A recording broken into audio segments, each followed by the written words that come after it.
Welcome to the Consciousness Anywhere and Everywhere podcast. I am Shannonohara, and I invite you to a completely new world of possibilities.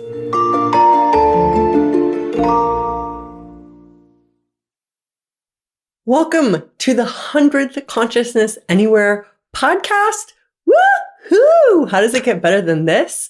This 100th episode is a mashup of the 10 most listened to podcasts over the history of the Consciousness Anywhere podcast. We hope you enjoy. When I say we, I mean me and everyone who works in the podcast and all the beings of light and all the beings of consciousness.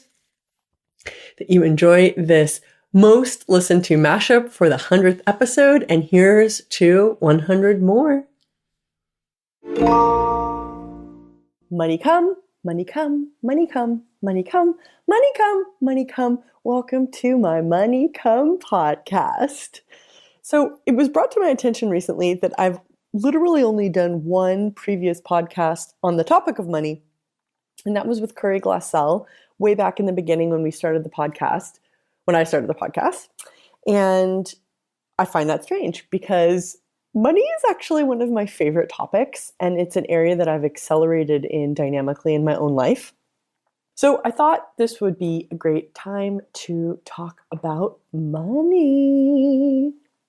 Now, everybody and their mother has a million and one points of view about money, and they're more than willing to impose them on you. So this is not going to be that.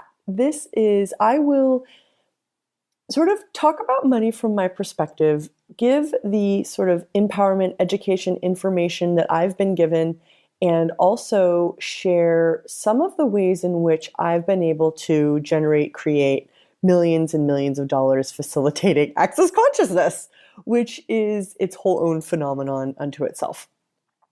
So I, grew up in a middle-class family in Southern California. My parents were sometimes well-to-do and sometimes in bankruptcy. So I grew up in a household that had a very wide range of financial energies.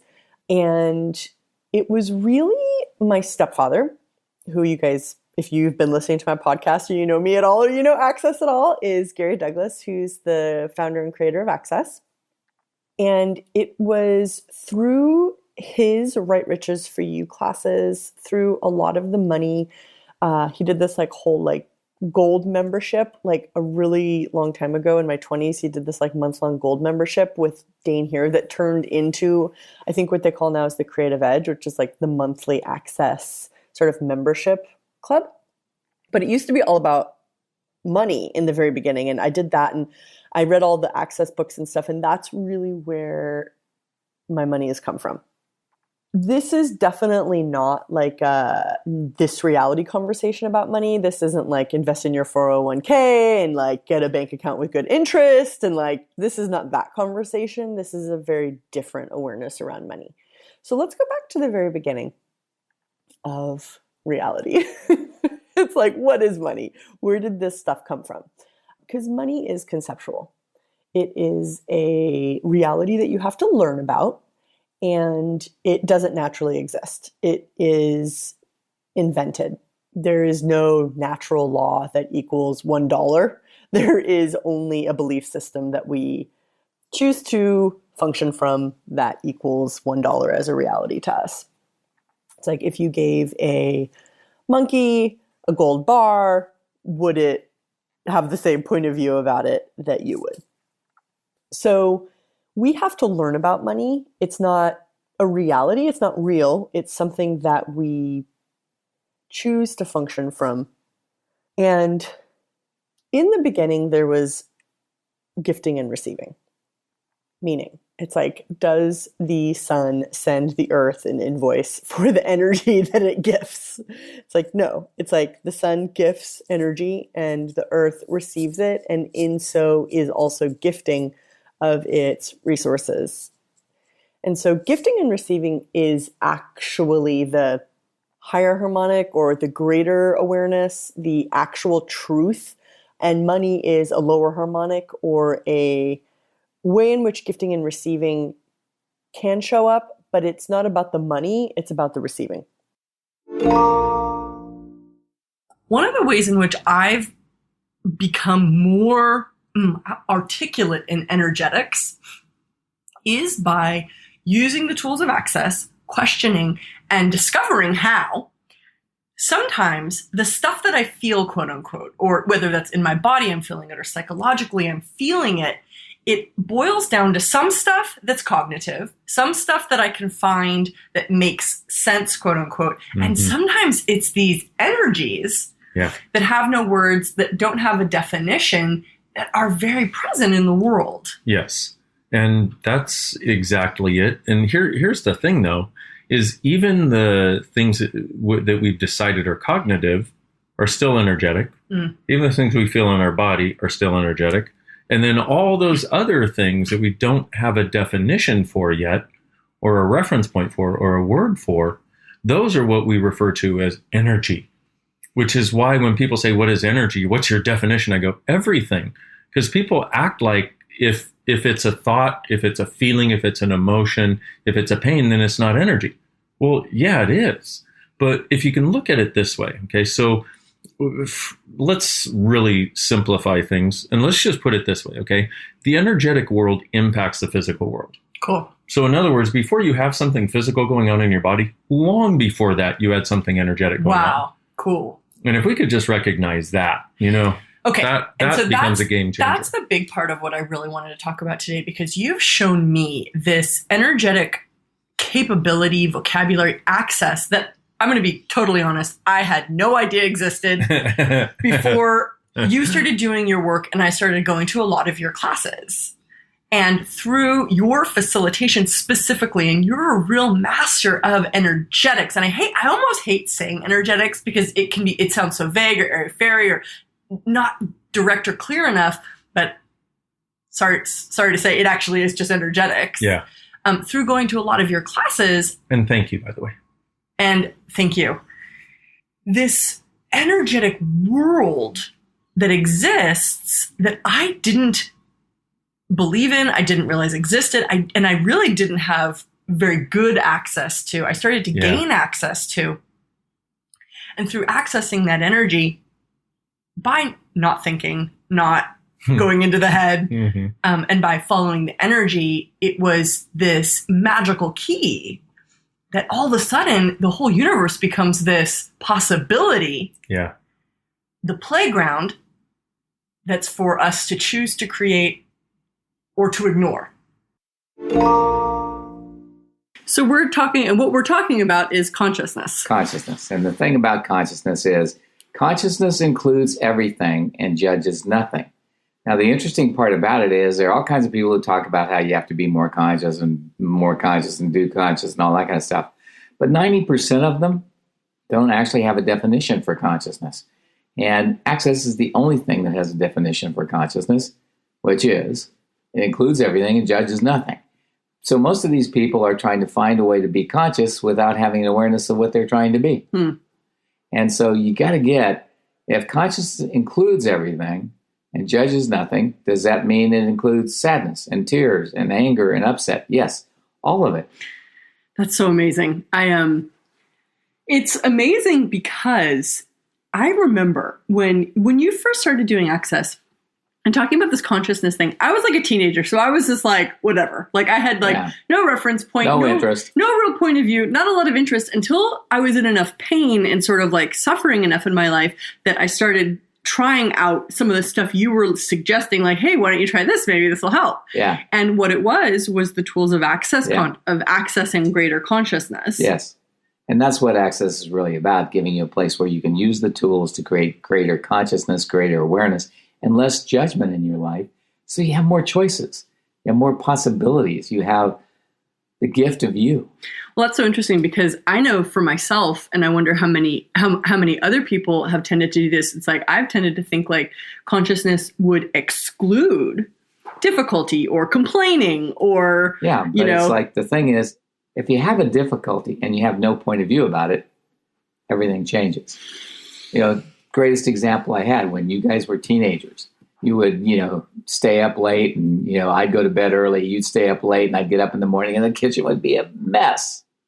And I'd go, can't you guys clean up? I've said, what's the matter with you little shits? And I would be all upset and pissed.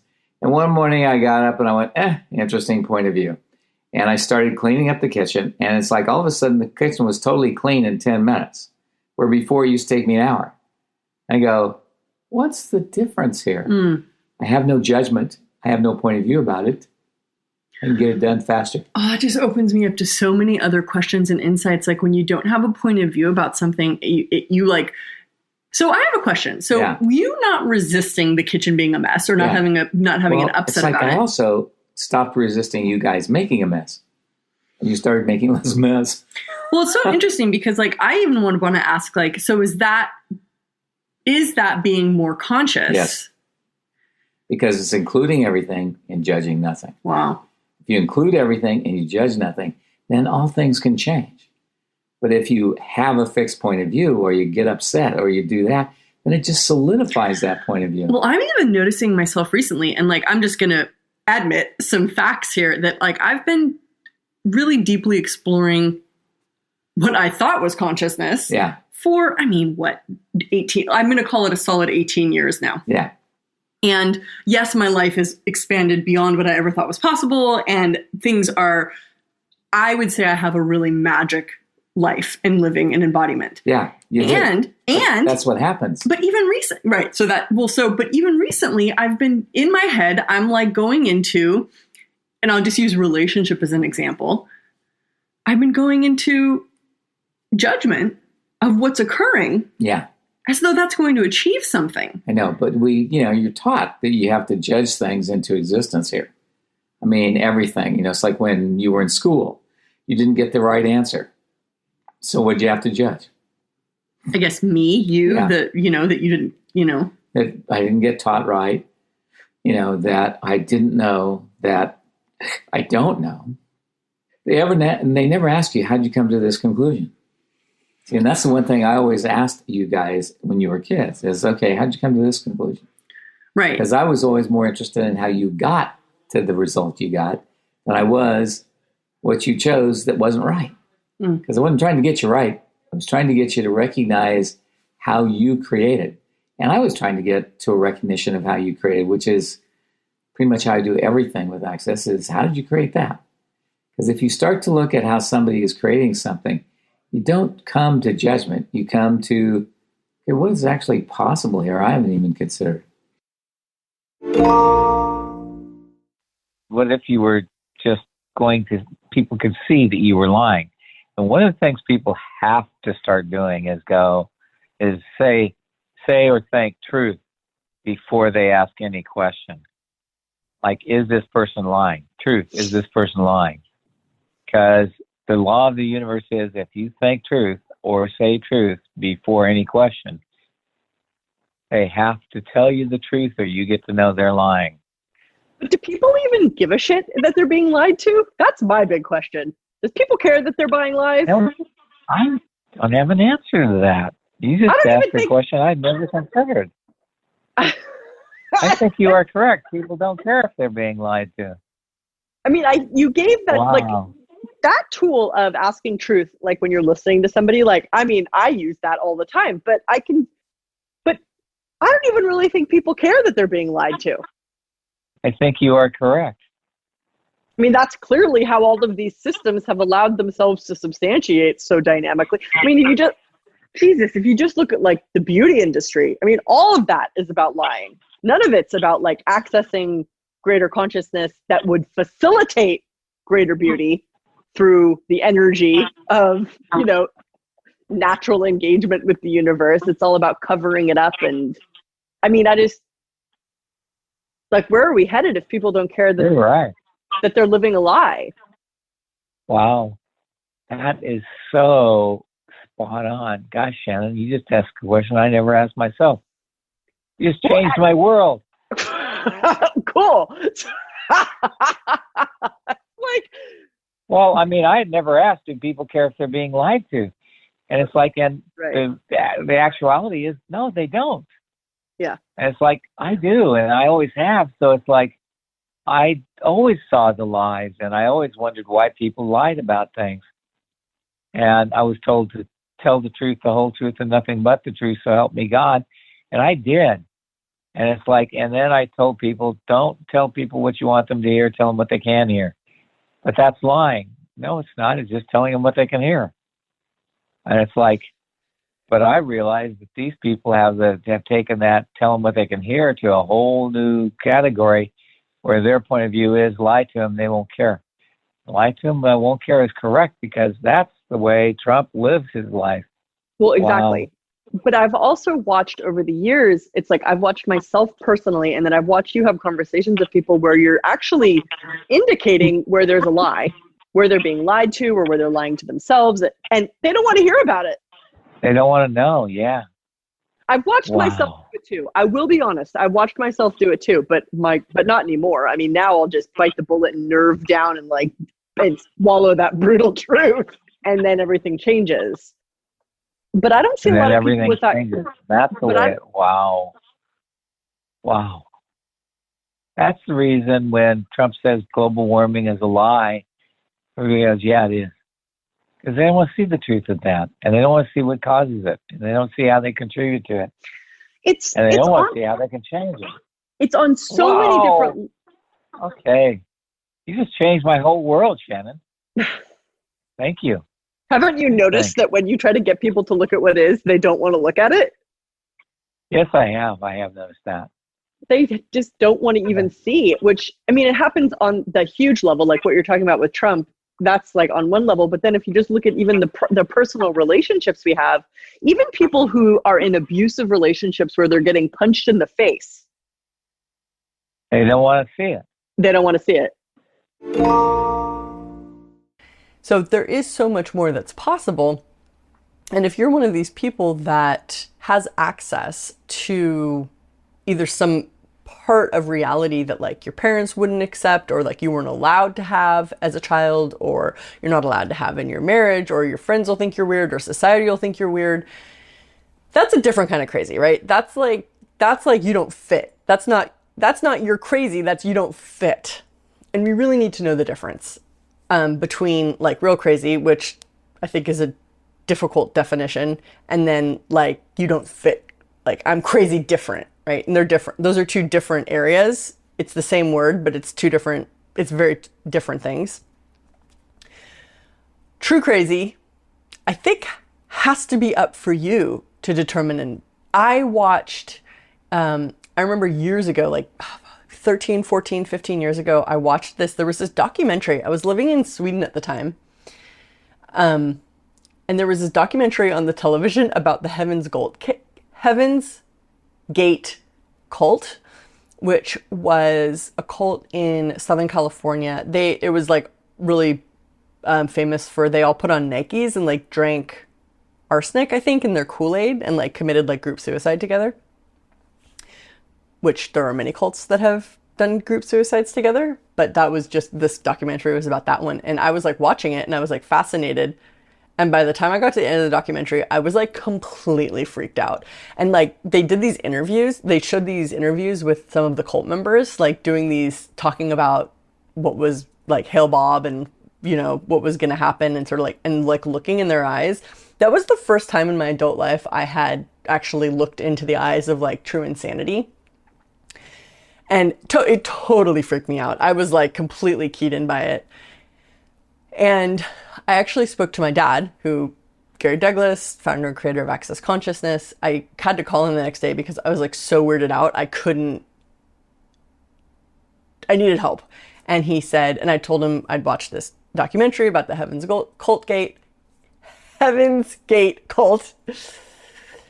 And he's like, yeah, so it's like, did you look in the eyes of true insanity? And I was like, yeah, but now what? Because I was like totally kind of stuck with it, because I am extremely aware, I'm extremely psychic, and like it was super easy for me to sort of like go into their universes. And as soon as I went into those cult members' universes, like I got totally lost in the insanity, because I hadn't really ever acknowledged for myself that there was such a thing as true insanity, where you get completely lost in this.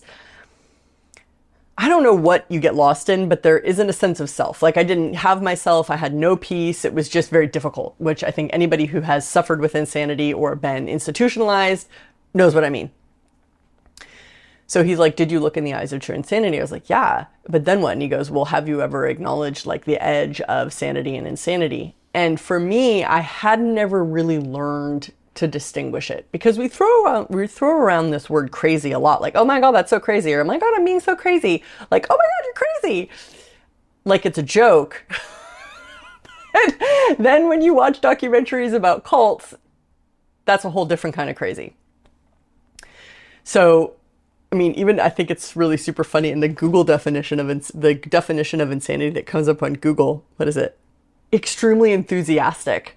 Like, so when we say crazy, it can mean all these different things. Like, and I am oftentimes extremely enthusiastic. So I am oftentimes, by that definition, crazy. But is that wrong? And now an advertisement sponsored by Consciousness. Have you heard of the Access.me app? The Access.me app is 25 plus years of Access consciousness classes. Now, if that excites you or overwhelms you, let me tell you that some of the most life-changing, epically, no words to describe the profound transformation of my life and the accessing of infinite possibility I have gained through the classes that you'll find in the Access Me app. If you were to purchase each one of these classes individually, you would be in the hundreds of thousands of dollars. If you were to attend each of these Access Consciousness classes, you would need to have been going to classes for 25 plus years, like me. But now, Access.me costs only $275 a month. So you're essentially renting these incredibly profound, priceless, literally invaluable classes that will access consciousness, transform your universe, and essentially educate you in areas that too often we really don't receive a good education. Like, how do we have easy, honoring, intimate, profound relationships with ourselves, with others? What would it take for magic to actually be what we turned to for having more money, for having more health? What would it take to not feel like all of your wishes and dreams for consciousness and lightness and being happy to not just be a stupid pipe dream that are never going to happen because what's honored here is density and intensity? Sure. And what do you know?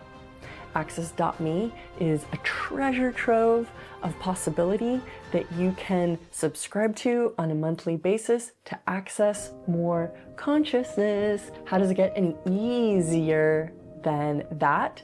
Check it out, access.me online, and see you in the fields of consciousness. And I saw people who had a different point of view and a different way of dealing with things. And they were remarkable in what they knew. And it's like, you have a way to get riches from something you know, but you don't use it. Because nobody ever told you it was a way to make money. They just told you it was something you knew, you were aware of. You know, I've met people who were healers. And it's like, and they have this amazing ability to do healing, but they don't consider that they have, this other aspect of how can I make money with this. That's exactly Most right. people don't go into the next step. They don't go to the next step. This is what I'm good at, but how can I make money with this? Right. It's interesting that you're saying that, because I've noticed that a lot with people, and a lot of times what I run into people with that, or I've seen a lot, is the thing where if they took money from it for it, if they earned money from it, it would cheapen or devalue the gift. The money is wrong. The money makes them a bad person. The money is a problem. Yeah, bad money. None of that is their point of view. That's what they've been taught. Right. So there we go. Full circle. Most people, if you're like most people, back to it again. You've got some points of view about money that you're not even aware that you have. Yeah. I mean, straight to the nerve, you and I had a conversation yesterday that I would say was like a conversation that we've been having probably for about a year. a year, but maybe it's even been even longer. So it's been a progressive conversation. And it came from that I am now the financial support for both of my biological parents. And sort of having to saddle up to that over the years and kind of confront that that's what is occurring and that that is something I'm doing. And the, something that's occurred now with my biological father, which, is he's asking me for money after not having no relationship with me for maybe my entire life. And me going into conflict about, He never needed you. Yeah. Right. So, but that was the conflict. It was like, it's like, oh, he never loved me. He wasn't there for me in the way I wanted him to be there for me. That relationship was toxic for me. Why should I have to give him money? Right. All these points of view, creating no peace around money for me. Right. So, but just saying no to him was also not giving me peace. So I really had to break through to something that would create more ease. So that's why this has taken a long time of working through these components. And something that I finally got yesterday that is so liberating for me is that my husband kept saying to me, will you pay one way or the other? And he meant you're either going to pay him with money or you're going to pay with, feeling bad, being guilty, being angry. Guilt when he dies. I don't know what you mean. Well, it's like you feel guilty if he dies because you could have kept him alive longer or something. So I was always trying to resist that, trying to, keep him alive, save him, frankly, because he never asked for it. He never received it. And whenever I tried to give it, he always rejected it. Gee, what a surprise. Which, but the thing that I got to that really set me free with that is that even if he couldn't receive me and he didn't desire me in his life, that didn't mean I wasn't a gift and that I'm not a gift and that I have always been trying to gift to him. Well, I think you're a gift, but then I'm an idiot. Well, that's why you saved my life. And thank goodness that I got you as a dad at age 4. I was like, good trade. This is it's really one of the smartest things I've ever done. But the key with the money for me was the thing that took the conflict off the money was that I'm a gift. I will always desire to be a gift. My caring is a gift. And just because somebody can't receive it or doesn't receive it in the way I want them to receive it doesn't mean that the gift is faulty. And somehow paying the money frees me up from having to try to contribute. Say again? It's weird. Money, everybody always thinks that money is going to give them freedom. But giving people money is what gives you freedom. Not you getting money. I never got that. So I never got it. I was like, why? My whole point of view was, why do I have to pay? Right? That was the point of view that was sticking me. Why do I have to pay? And you finally said to me, you said, because you care. And I went, OMG. I just got the value, the relevance, and the strength of my caring. Yeah. And it's like, and you care in a way few people can. And that made the money irrelevant. It was the money, what he can receive. Yeah. You also care about you, so you allow yourself to receive money. Mm-hmm. You realize how many people who don't allow themselves to have money is because they can't receive, that they can care about themselves enough to have money. One of the things I noticed is that most people would rather control things rather than rather be controlled and control things rather than being aware of what they could create that would be different or greater. Do you know why that is? The only thing I can assume at this point in time is they choose that because it feels like, quote unquote, to them, that they are actually going to have more control by having a smaller life. And it's like, I got a kick out of it. I was working with a kid that is into acting, and he'd been getting callbacks for auditions and stuff. And he went and got his hair cut, and they, somebody suggested that he get a haircut like Patrick Dempsey. And it's like, all of which is fine, except he decided after he got his haircut that it was terrible, it was awful, and it was it's like he had lost all of his confidence. I said, so did you really lose your confidence, or are you trying to create something different? And it's like he wouldn't answer me. I wouldn't. And why wouldn't he answer me?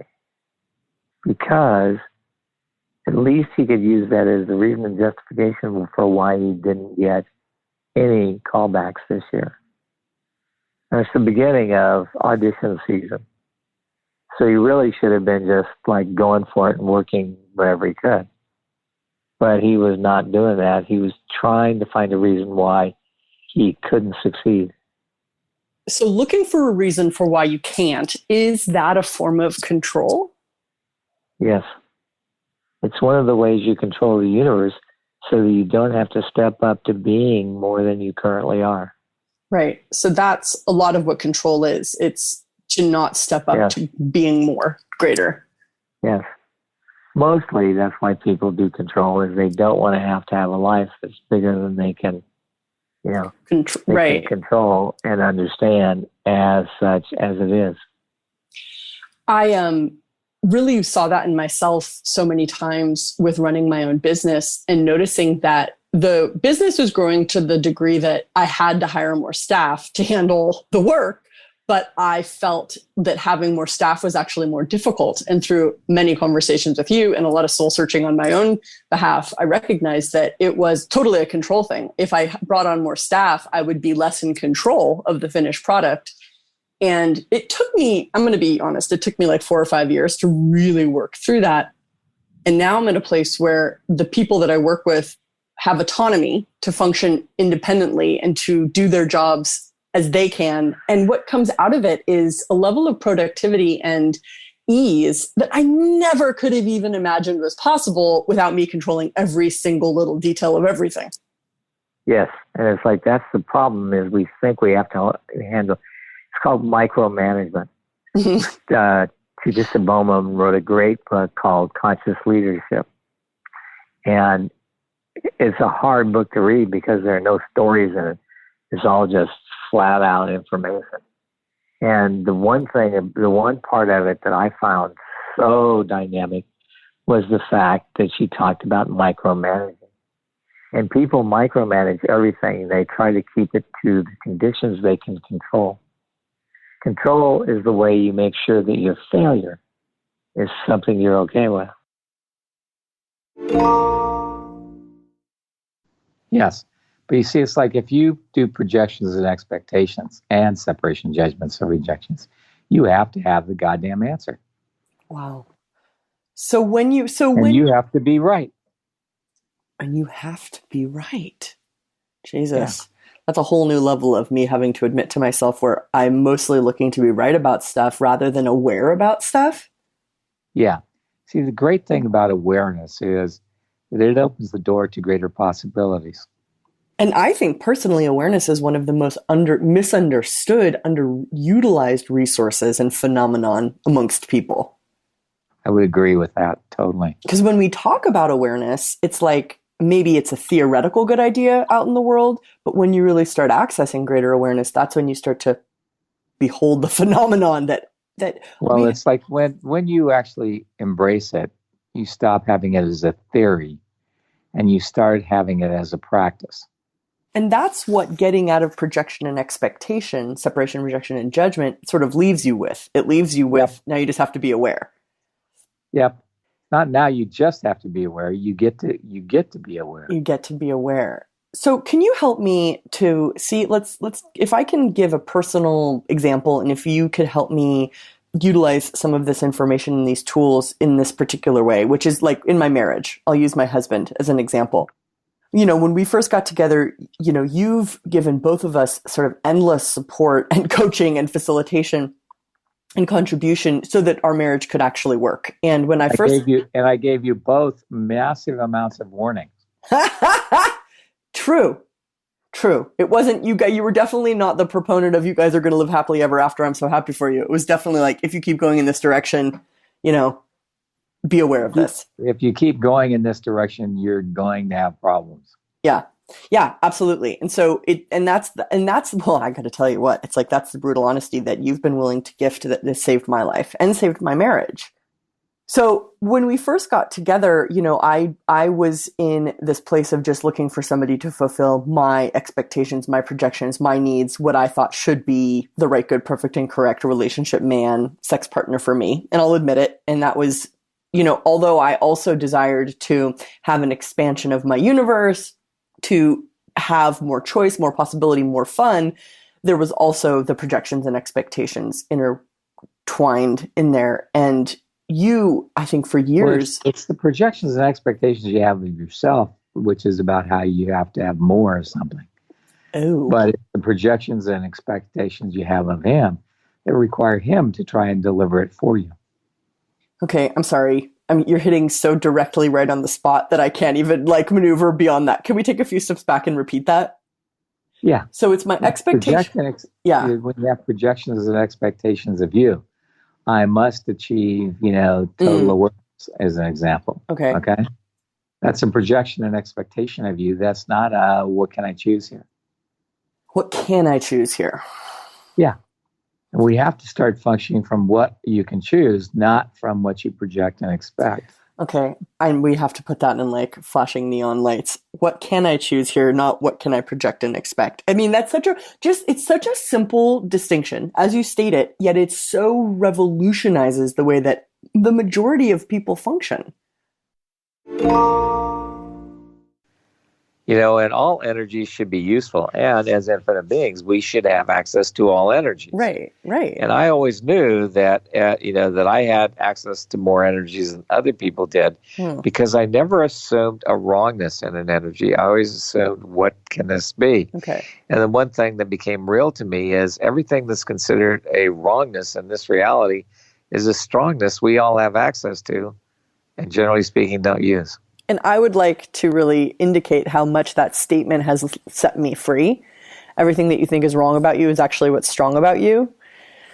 Because you've been saying that for a long time, and that was really one of the awarenesses that I took to heart and really utilized. I went, okay, so what if this wrongness is actually a strongness? And if I stopped resisting and avoiding it, I basically did. I really explored it. And what I found was so much more strength and power. Yeah. And see, power is the ability to use any energy. It's not the avoidance nor the control over or control of. And I see people trying to use it to control, which isn't going to really create. Right. Okay, so what can you create with this power? What does this power give you as a source of creation? That's a whole other massive conversation. Yep. So we're opening the doors to massive conversations here, but this is one of the biggest conversations I've ever tried to deal with because I realized that there's a hierarchy of pain. Tell us. It's like you look at frustration. Is that a hierarchy? Is that a big pain or a little pain? I'd call that a little pain. Yeah, but it's still, if you could frack that insanity that creates that frustration, would you have more consciousness in that area? Right. Love, is that part of the hierarchy of pain? It is, yes. Yes, because I love this person so much, I will let them do things to me. Well, we all know everybody listening knows how we've suffered for love. Yes. Well, you have to suffer for love or it's not real love. Oh my God, right, wrong, good, bad, all nine, pod, puck, shirts, boys, and beyond. Exactly. So the greatest gift that we have is this place where we can frack everything that all the insanity of love. So, and I want to use that pain of love to frack the insanity of love. It's like then you'd have the awareness of what actually is the gift that love can be and when you use it and how to use it. Right. And using it is such an interesting indication in this particular conversation, because with pain, no one ever thinks about how to use it. Everyone is always trying to get away from it. Yeah. And so that's the reason I brought it around to this, because what I'd like you to do is realize if you started looking at the gift of everything, would there be something different that could occur in life? And would it be something that would contribute to us that we haven't anticipated? Right. Well, that's the radical point of view of receiving. The radical point of view of receiving. You are absolutely 1,000% correct. Well, and because that's such an undone, I mean, the older I get, the thing, people listening, I don't actually know how to have this conversation in a normal way. In a logical way? Because I was raised with I've been so gifted and fortunate to have access to this information and your endless, tenacious seeking for change. And I've been very interested in the ease, joy, and glory that consciousness could provide. So I've been very choosing of that. And the point I was trying to make was, the receiving. Yes, the receiving. But it's like that's the thing. You got to get that there's this thread. Yeah, it's like because we've spent so much time learning to avoid pain, we lose the thread of possibility that pain is. What do you mean learning to avoid pain? Learning. Well, it's like, don't go down that road. That's not a good place to go. And when you're crying as a baby, it's like, what's wrong? Rather than what's wrong with you? Not what's right about this. Mm-hmm. And it's like I learned, early on, if my kids would be having a problem, I'd go, okay, what's, like they'd be crying. I'd go, okay, do you need diaper change? Do you need to move around? Do you need food? Do you need milk? Do you need a bottle? And it's like, and they'd always stop crying when I got the right one. Well, and in addition to little not just babies, right, but not just with little babies, like even when I would come to you with psychic distresses or financial distresses or whatever distresses as a teenager or a young adult, or even now as not a young adult anymore, but as an adult, you would always... You're still a young adult to me. You would never, I know, right? You would never treat it as a place to come to conclusion like there was something wrong. There would always be the question that would open up the door to what was right about it, that would lead me to greater receiving. Yeah. What could you receive from this? What could you get from this? What could you learn from this? Which is what basically you're doing with the pain. Yes. And so it's like when we start to live from a point of view of how things show up, how can this show up for me instead of how can I make this happen? Because I don't know about you, but I was always one of those person who was a doo-doo head. I always had to do something all the time to get anything. And it was not, how is this going to show up? And it's like, so we bought ranch property out where we have our ranch. And it's like we now have 229 acres. We started out with 77. And we keep buying properties to have more property. But we'd like to have a really big ranch, because that would be fun. Thousands of acres would be very nice, but not happening at the moment. But how's it going to show up? So we're asking that, how can this manifest? How can it show up? And it's like, if you start to look from how can this show up instead of how can I make this happen? It's like all kinds of strange things rearrange themselves. Like we were looking at, we have an apartment that we do Airbnb on in Houston. And we, the house next door looks like it was built at exactly the same time by the same builder, but it was 1920s is when the thing was built. I went, wow, I wish we could own that.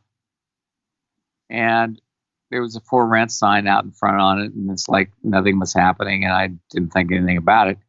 And the next thing I know, the guy calls us and says, would you like to buy my property? Wow. Say, what? And, and we're going, okay, well, we just had to change banks because they decided we were making so much money we had to be money laundering. So they kicked us out of Chase. and which I thought was funny, because we're making too much money because our growth rate is 16% per annum. They thought we were doing something illegal. If it had been 4 or 5% per annum, they would have thought we were normal. Well, magic is illegal. Yes, magic is illegal. You're not allowed to have magic. So it's like how things show up is how they show up. So what's going to take for these things to show up? So let me pull this apart a little bit. Can you talk a little bit more about the difference between how something shows up and that something shows up? Well, that something shows up is actualization. You actualize things when it shows up. So it's like with the house next door to us. I asked what would it take for us to have that house? Well, the next thing I know, the guy calls us and says, "You want to sell it?" And I went, "We want to sell it." And I said, "Okay." And he was talking about what he was doing, and he was talking about his investments that he only gets 4% on. And I went, "Would you be interested if we put 20% down? Would you be interested in carrying the paper for 10 years? And he lit up. And I was like, wow, this eliminates him trying to find a way to invest the money because he doesn't want to spend the money he's getting. He doesn't have the same perspective. So he's looking for a different possibility. So we have literally, in that regard, created a different opportunity for him.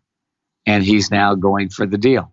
The fact that the man rang you to see if you were interested in purchasing his property, is that the actualization or the manifestation? No, that's how it shows up. That's the manifestation. That was the manifestation. So then can you give an example of that? If he had put a for sale sign on the front and we had called on it, that would have been actualization. And can you talk a little bit more about the difference? Yeah. When you ask for something and it just shows up as if by magic. Aha! Yeah. Now I'm That's onto it. I see manifestation. Yeah. Thank you for listening to this show. My target is to make consciousness easy to find and choose. So if you enjoyed this podcast, please leave a 5-star review on iTunes and share this with somebody who you know who might be looking for more consciousness in their life. You can visit me on Shannon-Ohara.com or talktotheentities.com. And to learn more about the amazing tools of Access Consciousness, you can visit accessconsciousness.com and be sure to subscribe to the podcast.